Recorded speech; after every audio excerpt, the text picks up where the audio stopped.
Merci encore à vous quatre d'être avec nous ce matin. Nous allons effectivement donc parler des conditions territoriales pour les nouvelles mobilités.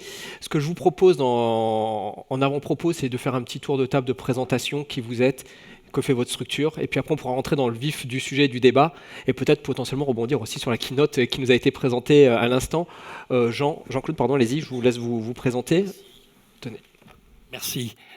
Jean-Claude Degan, je suis le porte-parole d'une structure fédérative qui s'appelle Objectif RER Métropolitain, qui rassemble à la fois des autorités organisatrices de transport engagées sur les projets de RER métropolitain, les opérateurs et la société civile, des associations, des experts. Voilà, et tous ensemble, on est mobilisés autour de cette grande cause nationale qui est celle des RER métropolitains depuis quelques années, quelques décennies même, et en particulier depuis une annonce présidentielle sur YouTube il y a 2 ans. Merci, même exercice, je vous laisse prendre le micro devant vous, vous pourrez le garder. Bonjour à toutes. Normalement il est allumé. Oui, bonjour à toutes et tous. Je suis Jean-Luc Di Paola-Gaveni.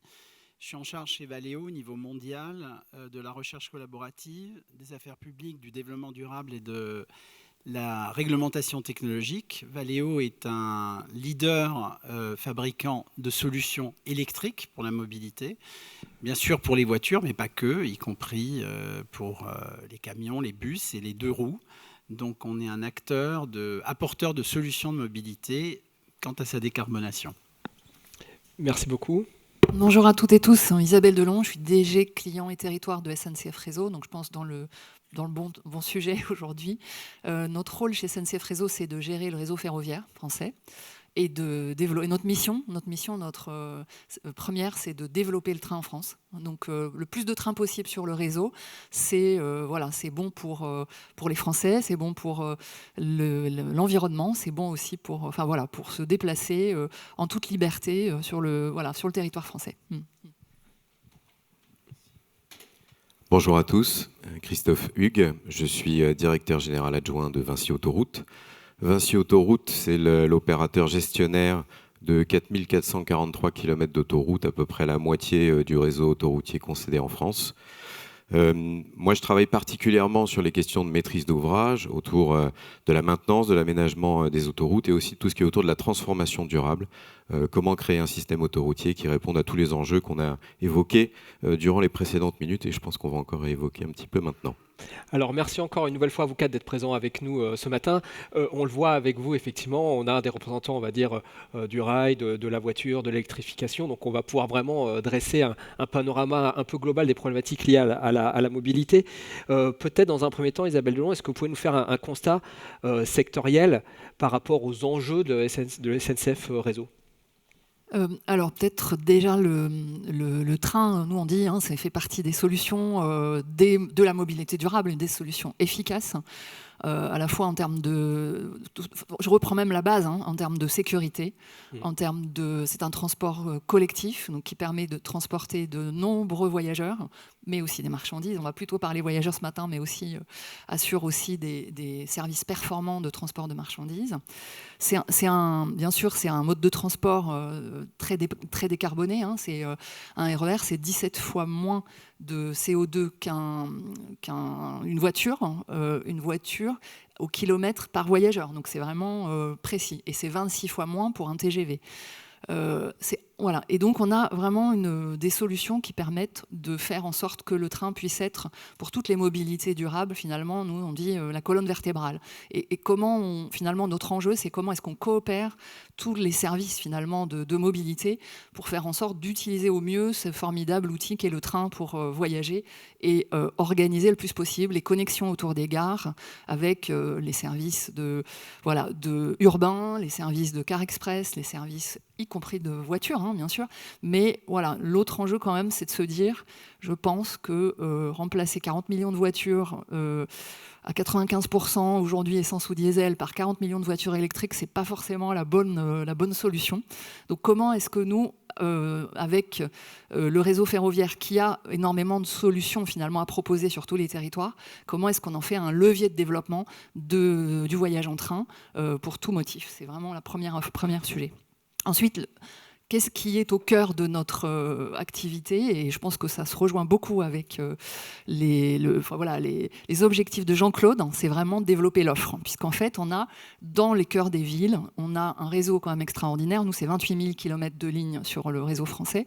On a un actif extraordinaire qui peut accueillir plus de trains. Donc, comment est-ce qu'on peut augmenter l'offre? Puisque l'offre est un vrai driver de développement d'usage, en fait. Et on a énormément d'endroits où on peut faire plus d'offres toute la journée, le soir, le matin plus tôt, le week-end. Il n'y a pas de limite physique, finalement, au développement de l'offre en train. Donc, comment est-ce qu'on fait plus d'offres? Ça, c'est vraiment très déterminant. Merci. Alors, effectivement, je vais vous donner la parole, si vous voulez, parce que je pense que vous devez partager certainement ce constat du rail, et peut-être aussi avoir un regard peut-être un peu plus aussi, on va dire, métropolitain et régional. Oui, ben, je pense que effectivement, il y a un constat que Jean-Claude Desfils faisait tout à l'heure. Les transports, ça marche bien dans notre pays, dans les centres des agglomérations, c'est-à-dire là où on les a travaillés depuis 25-30 ans, même plus, et en Île-de-France où on les a massivement travaillés.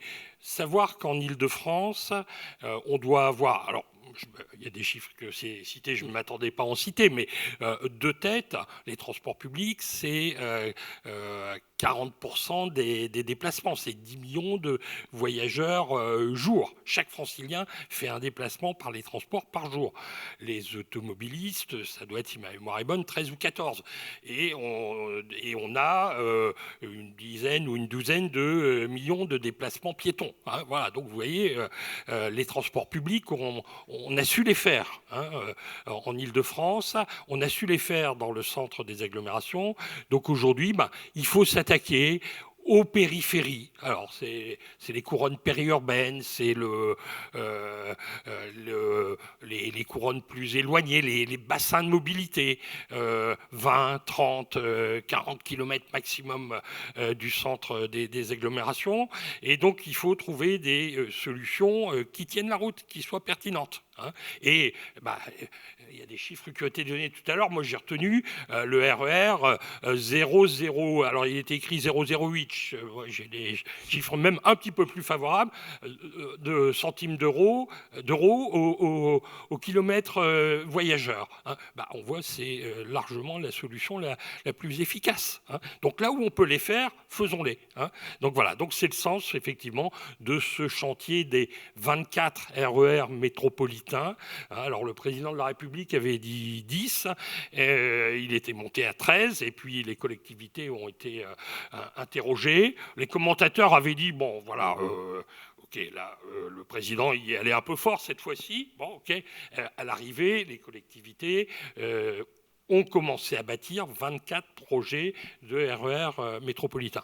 Donc ça couvre effectivement une large partie des besoins quantitativement en matière de transport public, mais il y a aussi le reste du territoire, et il ne faut pas l'oublier. Effectivement, on ne va pas mettre du train partout, il y a des modes plus souples, on peut mettre plus d'autocars, en particulier dans nos campagnes.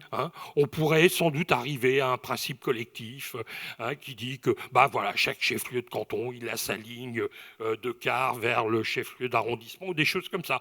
Ça n'existe, c'est pas forcément très cher à faire, ça n'existe pas forcément. Il y a environ un département sur deux où ça n'existe pas.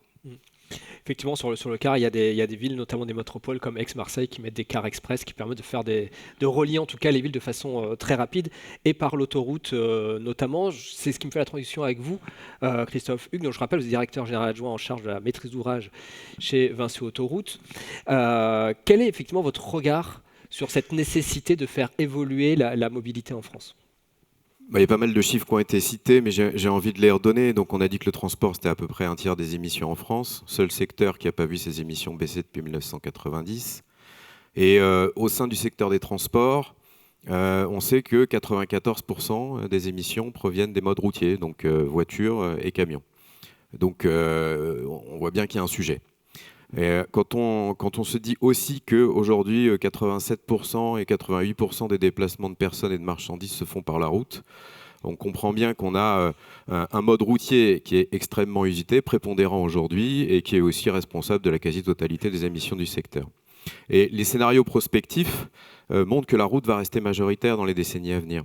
Donc, bien sûr, il faut travailler au report modal, développer l'offre ferrée, les mobilités actives, mais il restera une part de route importante et il faut s'en occuper. Donc, on arrive à une espèce d'équation qui dit que pour décarboner le secteur des transports, il va falloir décarboner la route et c'est ça le prérequis pour décarboner la France, en fait. Et alors, il y a un petit corollaire à ça, c'est qu'on a 1 100 000 km de route en France et on a 12 000 km d'autoroute. Donc, ça fait grosso modo 1%. Mais pourtant, 25% des émissions routières se font sur l'autoroute du fait de la densité des trafics et notamment de la concentration du trafic poids lourd, du transport de marchandises. Donc le corollaire à mon équation, pour décarboner la France, il faut décarboner les transports. Pour décarboner les transports, il faut décarboner la route. C'est en commençant par l'autoroute. Alors, une des chances qu'on a, c'est que l'autoroute, c'est une infrastructure, la route et l'autoroute sont des infrastructures assez adaptables, sur lesquelles, en raisonnant un peu différemment, on peut sortir du paradigme support et véhicule et construire des systèmes qui fonctionnent différemment, peut-être avec beaucoup plus la logique de transport en commun notamment. Christophe Hugues, vous effectivement, alors pardon, excusez-moi, merci beaucoup Christophe Hugues, je pensais à Jean-Luc. Jean-Luc, merci encore de participer à cette table ronde. Quels sont les enjeux que vous identifiez de votre côté aussi concernant l'évolution de la mobilité en France, et je pense notamment, mais pas que, mais en tout cas notamment à la mobilité électrique? Oui, merci. Écoutez, de notre côté, le travail d'un équipementier, je pense qu'on l'a fait, et je pense que c'est aussi une fierté de le dire dans un public, un périmètre français, c'est d'avoir baissé à tout prix le coût du passage électrique, en tout cas industriel. Nous sommes qu'un modeste équipementier, nous servons l'ensemble des constructeurs, qu'ils soient français, européens, chinois, coréens, japonais ou américains. Mais grâce à notre travail, et je rappelle, ça me fait plaisir de parler après le directeur général du CNRS, je rappelle pour tous que Valeo est dans le top 2 des sociétés qui déposent le plus de brevets en France, et on est la première à déposer des brevets dans le monde. Donc l'innovation, on n'attend pas l'argent de l'État, on le prend sur 10% de notre chiffre d'affaires. Et une personne sur 8 chez Valeo, on est 105 000, travaille dans de la recherche. Donc c'est un travail considérable et on a baissé le coût des solutions défossilisantes pour principalement la voiture, mais comme je le disais en introduction, également pour les autres types de véhicules sur route. Moi, je pense que c'est d'abord, il faut saluer ce travail des industriels en écosystème. Ça me fait plaisir d'avoir Christophe aussi dans la table ronde, parce qu'on a fait des projets, notamment sur du digital, des parkings, des infrastructures de recharge. Et je pense que c'est très important de savoir qu'en France, vous avez des Vinci, des Schneider Electric, des Valeo, des Air Liquide. On travaille tous ensemble en écosystème, et que cet écosystème est infiniment plus riche en capacité d'innovation que beaucoup d'autres, je dirais, et y compris d'autres modes de transport. Avec tout le respect que j'ai pour la SNCF, mais le niveau de recherche en... Pardon ? Oui, enfin bon, dans le groupe. Je veux dire, le niveau d'innovation, on travaille dans des groupes de travaux avec la mobilité sur rail. Également, vous faites de la recherche, votre maison mère en fait, mais dans le secteur automobile, on travaille vraiment d'un niveau extraordinaire. Maintenant, c'est sûr, il y a une transition difficile sur le prix. Je pense qu'on voit déjà la lumière au bout du tunnel. Si vous avez regardé ce qui se passait récemment au Mondial de l'Auto, vous voyez déjà les premières générations de véhicules qui sont quand même à coût compétitif et qui sont totalement électriques. Maintenant, le sujet, et on l'a vu, et moi j'ai beaucoup aimé le speaker qui nous a présenté, je dirais, la chasse au tabou, c'est aussi de mieux organiser en prenant en compte la réalité des besoins de la mobilité, de mieux associer un transport public pour lequel nous nous adressons. Je vais vous dire aussi quelque chose qui est assez contre-intuitif. Valeo est l'opérateur réparateur de Smovengo à Paris. On en est très fiers. On se plaint beaucoup. Moi, mon véhicule de transport, j'ai une voiture de fonction, mais elle reste au garage. Je me déplace avec ma carte Vélib. Simplement, voilà, il faut apporter aussi l'efficience, c'était le troisième pilier du speaker, comment résoudre le vandalisme, le fait qu'on a des systèmes de vélos, pas tout le monde peut les prendre, au-dessus de 65 ans, il faut quand même réfléchir à l'alliage entre transport public et véhicules individuels, les usages, la question de la boucle, et donc davantage penser l'accès à la ville entre le périurbain et l'intra-urbain. Tout ne peut pas être fait par le transport public et il faut mieux réconcilier les différents modes de transport. Et ça, c'est quelque chose qui est absolument essentiel, mais il n'est pas d'un ressort qui est celui d'un industriel apporteur de solutions technologiques. Nous, notre travail, c'est de réduire le coût, donner l'accès à un véhicule électrique le plus abordable possible à tous, et on le fait y compris avec des acteurs français. Vous voyez bien quand même les efforts d'un groupe comme Renault ou même Stellantis. On est le fournisseur, par exemple, du moteur électrique de l'AMI, L'(AMI), véhicule qui est très intéressant dans des petits centres urbains, qui est je dirais, limité à une vitesse de 50 km/h et qui apprend la mobilité électrique, même aux adolescents, puisque vous pouvez le conduire sans permis et qui coûte 6 000 € et qui s'achète chez Darty ou à la Fnac. Et qui a eu un succès assez incroyable. On n'attendait pas du tout un véhicule de place tout petit, comme un petit pot de yaourt électrique qui se balade dans les villes. Mais voilà, nous on adresse n'importe quel type de véhicule. Ensuite, il faut réconcilier la mobilité à l'intérieur des espaces. Et en tout cas, on est très conscient qu'il y a besoin de populariser, de rendre aussi plus intelligente, avec notamment, moi j'étais très sensible aussi dans la présentation sur les parcs relais près des gares, parce qu'on a vraiment des efforts à faire sur les réseaux et comment arriver avec une mobilité douce et ensuite prendre un transport public, et aussi comment populariser les véhicules électriques, y compris je dirais en partage de véhicules. On a quand même inventé Blablacar, des sociétés comme ça dans notre pays, et comment rendre ceci beaucoup plus dense dans les périphéries. Parce que le sujet, il est là. L'accès, c'est les fameux 50 km d'accès au travail et à l'insertion sociale dont on a besoin dans l'Hexagone. Alors, merci beaucoup Jean-Luc. Vous êtes rentré sur de nombreux sujets, notamment certains cas d'usage, et on va pouvoir le développer dans quelques instants. La problématique des hubs, entre guillemets, de mobilité, ça aussi, c'est une thématique qu'on va aborder. Et effectivement, rappeler qu'on est aussi dans un contexte aujourd'hui économique inflationniste assez compliqué, que même l'électrique, pour les citoyens, ce n'est pas non plus forcément la solution la plus évidente. Rentrons dans le concret et donc sur qu'est-ce qui est mis en œuvre aujourd'hui, qu'est-ce qui est développé. Isabelle Delon, justement, est-ce que vous pouvez nous dire concrètement, au sein de SNCF Réseau, quelles sont les solutions apportées ? Alors, il y en a beaucoup, donc je vais essayer d'en choisir quelques-unes. Je vais d'abord rebondir peut-être sur ce que vous venez de dire, c'est qu'effectivement, le train ne va pas partout, le réseau ferroviaire ne va pas partout, et donc il est stratégique de travailler finalement de façon collégiale sur les solutions de mobilité, en partant des besoins de déplacement, en partant des besoins aussi de chaque territoire, puisqu'en fait, les situations ne sont pas les mêmes. On voit d'ailleurs, ça a été dit tout à l'heure, je crois, les chiffres concernant le coût du TER sont très variables d'une région à l'autre en fonction des zones desservies. Et donc, les solutions, elles viendront de la capacité des différents acteurs des mobilités à coopérer pour organiser les transports de façon la plus efficace possible et la plus écologique possible quand même, parce qu'on voit quand même les progrès non réalisés, je crois que ça a été dit, en termes d'émissions de CO2. Donc on a un énorme potentiel en fait à travailler ensemble.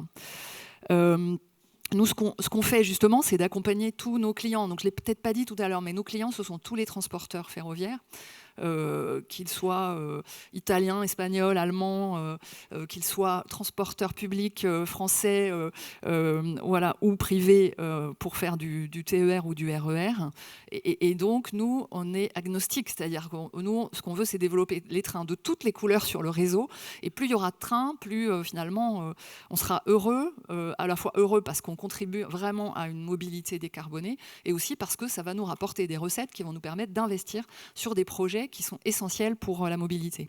Donc, on accompagne ces clients, on accompagne les transporteurs eux-mêmes, on accompagne aussi les autorités organisatrices de mobilité, les régions, les métropoles, en les aidant à identifier les endroits où on peut développer plus d'offres pour répondre à des besoins très importants de mobilité. On a plusieurs exemples, et j'imagine que Jean-Claude y reviendra aussi. À Strasbourg, où depuis 2 ans, on a 700 trains supplémentaires par semaine, y compris le week-end, et ça marche très très fort le week-end, les trains supplémentaires qui ont été ajoutés. On a le premier exemple peut-être de RER métropolitain, de service express régional métropolitain transfrontalier avec le Léman Express, où on est à 80 000 voyages jour maintenant. On a démarré à 25 000 en janvier 2020. Et se pose d'ailleurs la question d'augmenter la capacité des trains pour répondre à la demande qui est extrêmement forte.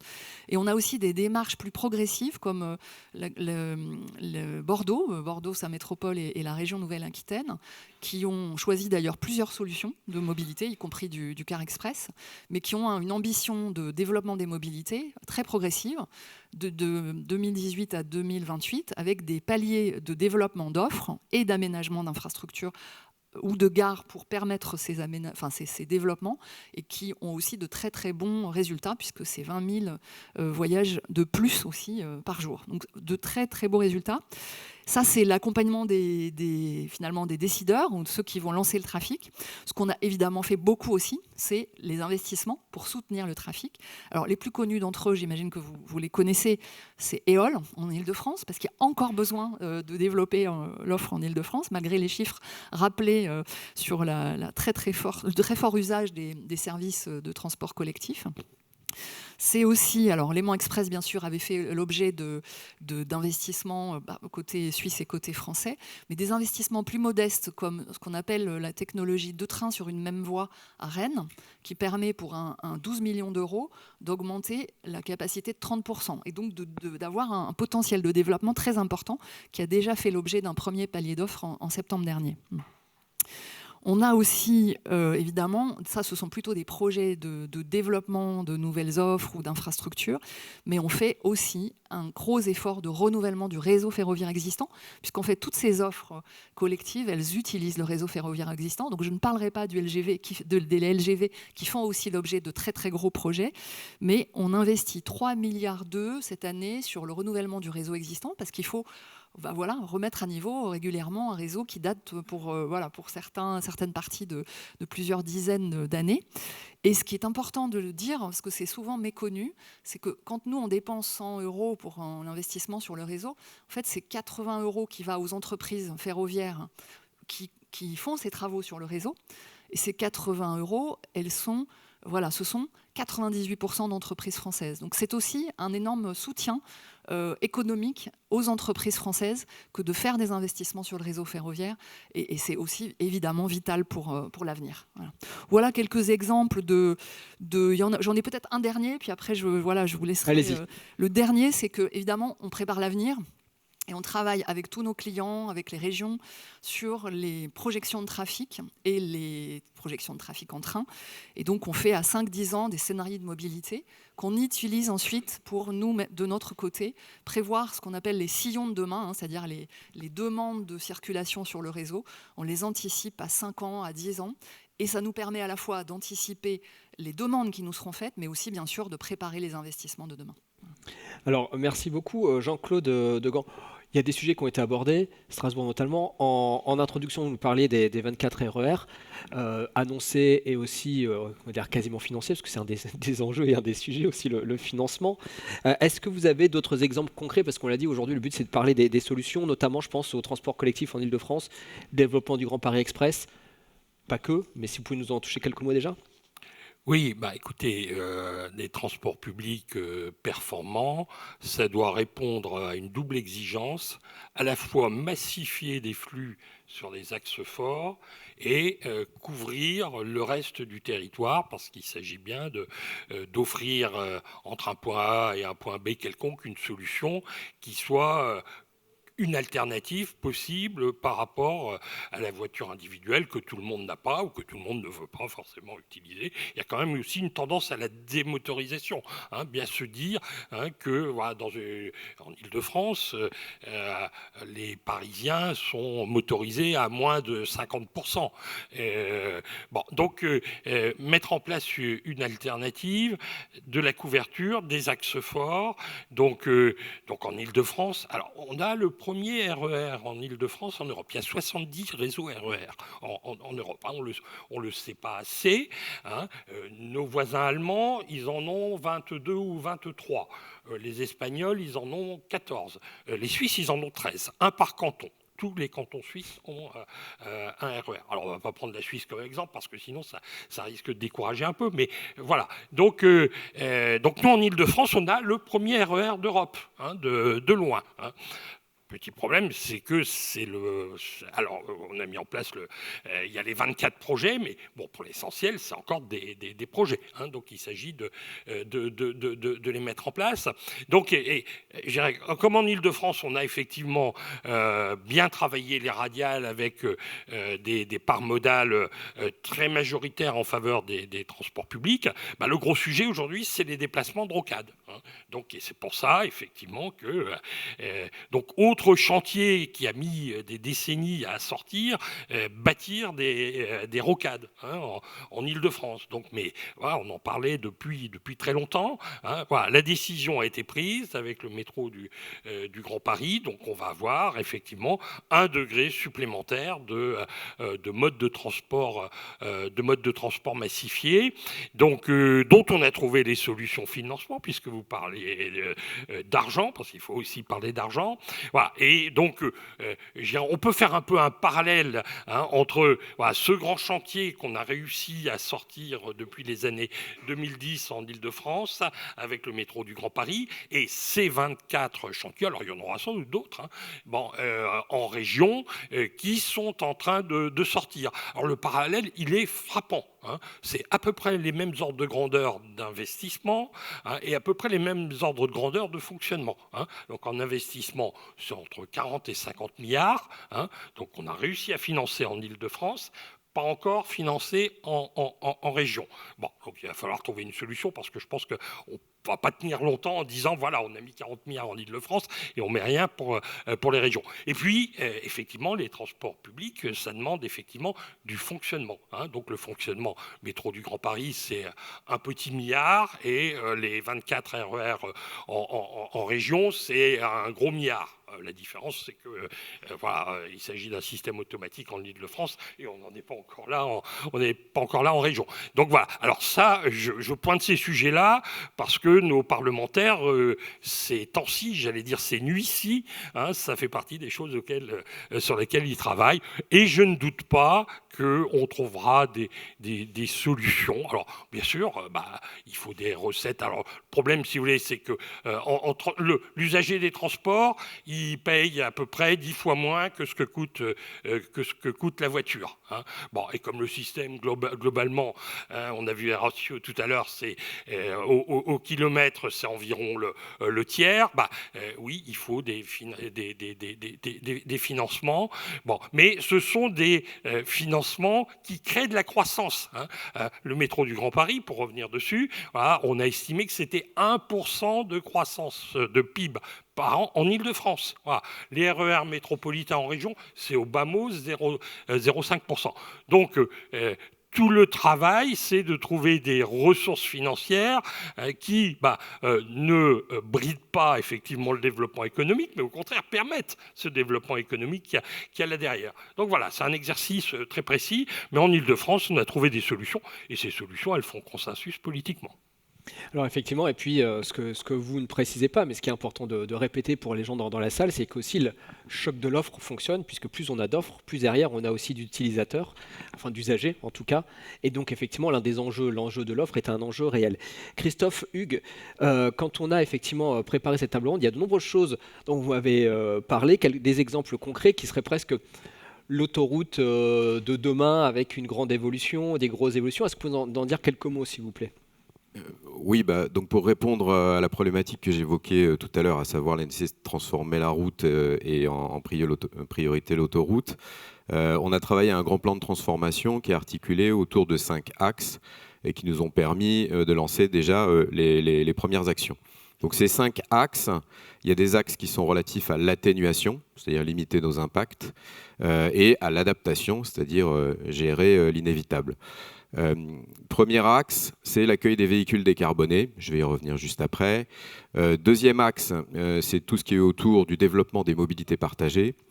Le troisième axe, c'est qu'on va avoir un changement de paradigme complet sur le type de véhicules qui vont circuler sur les réseaux autoroutiers, notamment sur le type d'énergie qu'ils vont utiliser. Et on doit être contributeur de l'équation énergétique à l'échelle nationale et donc d'utiliser les espaces que nous avons pour produire de l'énergie renouvelable. Le quatrième axe, c'est de développer la résilience de l'infrastructure. Alors, ce n'est pas forcément la thématique de la décarbonation strictement, on est dans l'adaptation, mais ça fait quand même partie des sujets importants. L'actualité nous le rappelle assez souvent, tous, je pense. En gros, quand vous concevez une infrastructure routière, autoroutière, ferroviaire, une infrastructure de transport, vous prenez en compte des événements types qui sont définis par rapport aux statistiques du siècle dernier. La pluie qui est censée revenir tous les 10 ans, l'inondation qui est censée revenir tous les 50 ans. Bon, là, le constat qu'on fait, c'est que les statistiques, elles ne sont plus bonnes. On a des événements qui sont supposés revenir tous les 100 ans, 1000 ans même, on a eu sur l'A9 en 2021, qui arrivent sur nos infrastructures et elles ne sont pas faites pour ça. Et donc, si on veut préserver notre outil, toutes nos infrastructures de transport qui sont essentielles pour le pays, il y a un gros boulot d'adaptation, d'investissement à réaliser pour renforcer la résilience de ces infrastructures par rapport notamment à 2 gros sujets, les crues, inondations et tout ce qui est chaleur, forte chaleur et incendie. Et le 5e axe, je suis toujours sur mes axes, c'est l'intégration environnementale, parce que nombre de nos infrastructures de transport ont aussi été construites à une autre époque où on ne prenait pas en compte la loi. C'était avant la loi sur l'eau, on ne prenait pas en compte la biodiversité. Je reviens strictement sur la partie décarbonation. Donc, ce qui va vraiment impacter les émissions des usages de l'autoroute, c'est d'accueillir des véhicules décarbonés et de développer les mobilités partagées. Pour les véhicules décarbonés, les véhicules légers, on le sait, c'est la voiture électrique qui est en train de se développer à grande échelle et rapidement, et c'est extrêmement efficace pour décarboner les émissions.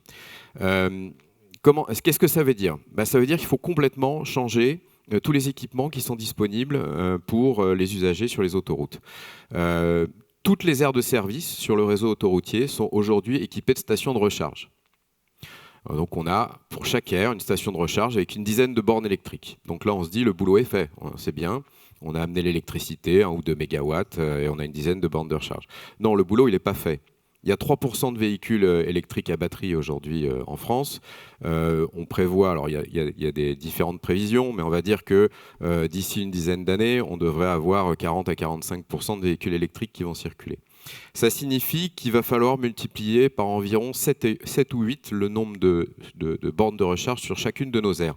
Donc en moyenne, on aura 60-70 bornes de recharge par aire, 8 mégawatts. Et sur les aires où il y a le plus de trafic, on pourra avoir jusqu'à 200 bornes de recharge. Et les bornes de recharge sur autoroute, ce n'est pas les bornes de recharge en ville. En ville, vous rechargez peu d'énergie en beaucoup de temps. Sur autoroute, il faut recharger beaucoup d'énergie en peu de temps. Donc, c'est des très grosses puissances. Donc, sur une aire avec 200 bornes, sur autoroute, il faut la puissance pour alimenter un aéroport comme Orly.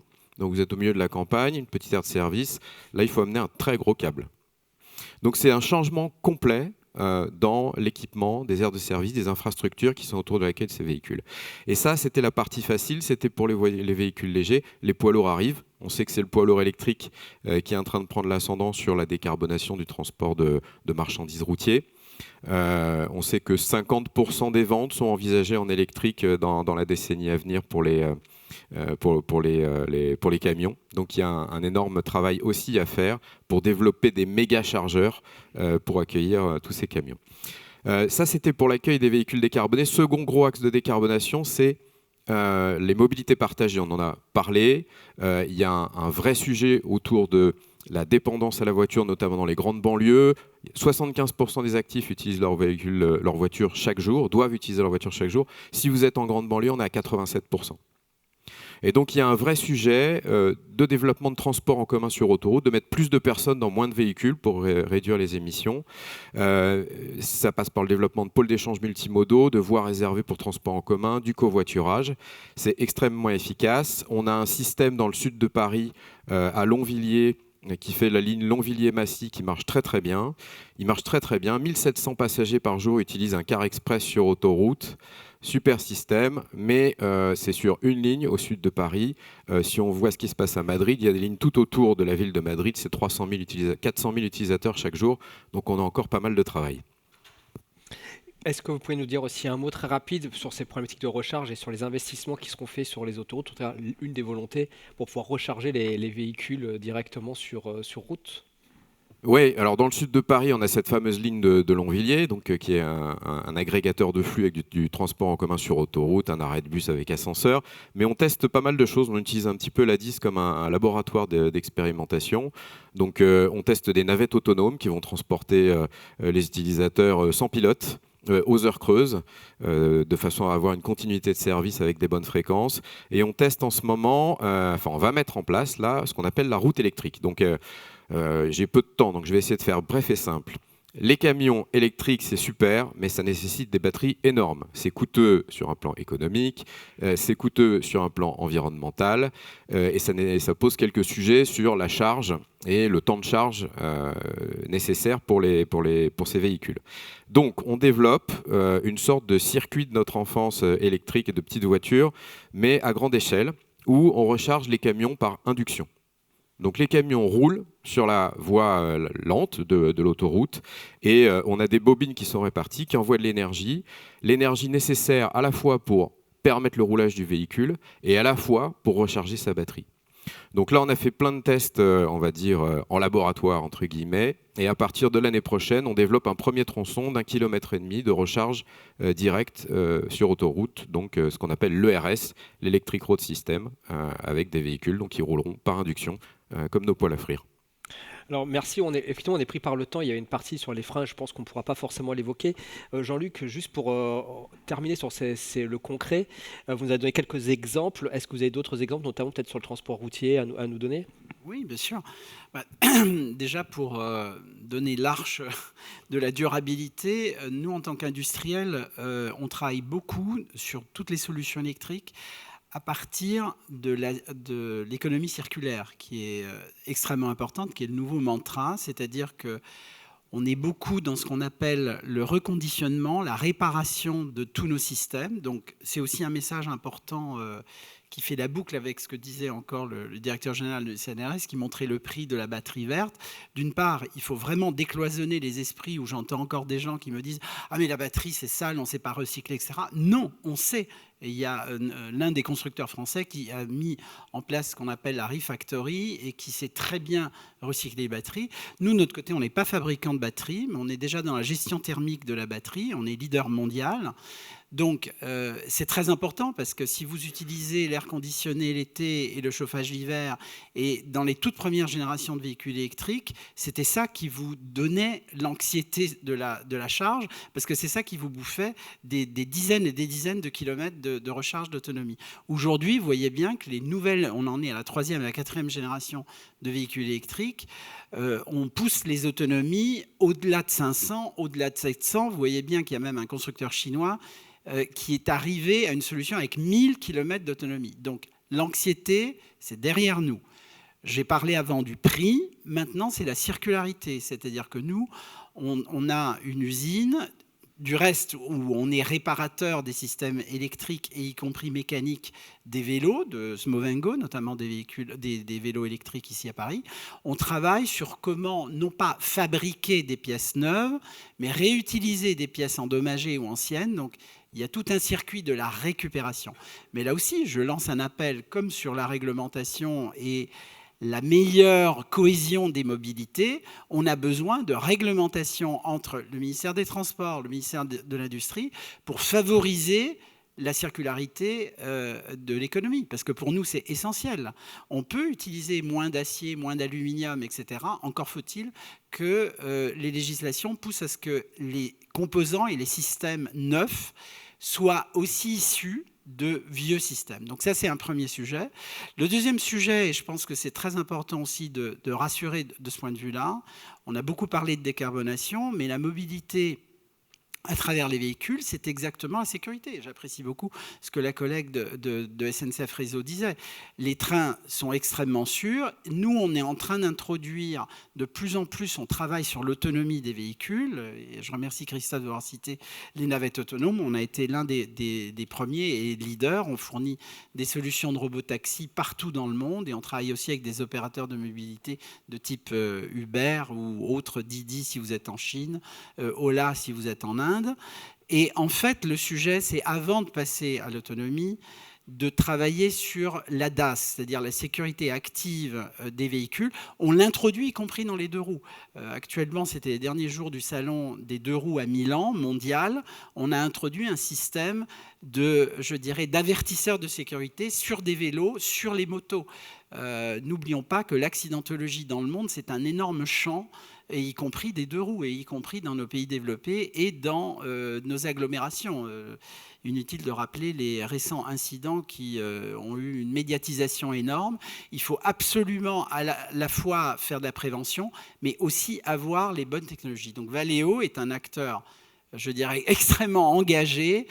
Comment faire mieux, au plus bas coût, en préservant notre environnement et en assurant le maximum de sécurité. On touche à la fin de cette table ronde. Avant, pour conclure, j'aimerais quand même qu'on puisse parler 1 minute ou 2 minutes, même si c'est très court, mais d'intermodalité et de hub de mobilité, puisque finalement, c'est ce qui va tous vous réunir au bout d'un moment sur les différentes choix et transitions de mobilité. Pardon, excusez-moi. Est-ce que, Madame Delon, vous pouvez justement nous en toucher un mot, nous expliquer effectivement quel est l'attendu, l'enjeu, la problématique de ces fameux hubs ? Écoutez, je pense qu'on est tous conscients qu'on n'a pas tous les solutions idéales pour tout le monde, en fait, pour tous les Français, hein, on l'a vu. À la fois, on a presque déjà trop de voitures aujourd'hui et je pense qu'on n'imagine pas quand même de remplacer un pour un avec la... Pour petite anecdote, j'étais dans le taxi juste pour venir entre deux rendez-vous un peu serrés et mon chauffeur de taxi me disait qu'il avait vu le prix de la voiture, la nouvelle Renault R5. Il me dit, c'est pas pour tout le monde quand même, cette petite voiture. Et même pourtant symbolique finalement de la voiture. Mais voilà, pour revenir au sujet, on a finalement des enjeux de coopération. Donc nous, on a énormément travaillé, on utilise le même mot sur les pôles d'échange multimodaux, en fait, mais qui sont aujourd'hui beaucoup encore des projets d'aménagement urbain qui peuvent encore être un peu plus des projets de mobilité partagée, voilà, ou de mobilité, de rendez-vous des mobilités. Je pense qu'il y a encore vraiment un long chemin collectif à faire. Et je veux dire, comment convaincre quelqu'un de prendre un TER ou un RER tardif si en arrivant, il n'a pas de bus pour rentrer chez lui ou s'il doit attendre 3 quarts d'heure pour prendre le bus, voilà. Comment convaincre quelqu'un de changer de mode de transport ? Et donc ça doit vraiment s'organiser entre les gestionnaires d'infrastructures, donc par exemple pour nous, notre filiale Gare et Connexion. Ça doit aussi s'organiser entre les transporteurs, entre les autorités organisatrices de mobilité. C'est aussi ça qui est au cœur des services express régionaux métropolitains. C'est vraiment la combinaison la plus intelligente possible des modes de transport en partant des besoins de mobilité. Et nous, c'est vraiment notre parti pris. On n'est pas, à la limite, pas là pour faire des infrastructures. On est d'abord là pour partir du besoin. Et ensuite, si besoin, on adaptera l'infrastructure. Mais je vois à Strasbourg, où on a fait 700 trains supplémentaires par semaine, il n'y a pas eu d'adaptation de l'infrastructure. Donc on peut faire beaucoup plus, beaucoup mieux, sans forcément investir énormément.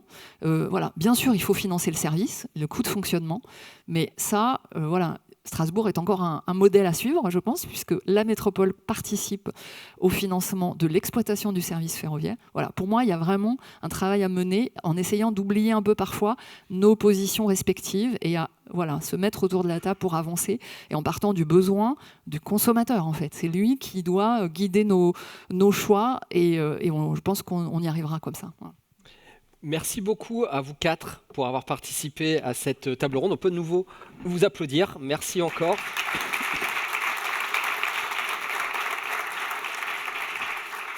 Nous allons faire dans quelques instants une petite pause de 30 minutes. Les intervenants seront là. Donc si vous avez des questions, n'hésitez pas à leur poser à ce moment-là. Et puis donc moi, je vous retrouve dans environ 30 minutes pour la suite de cette matinée.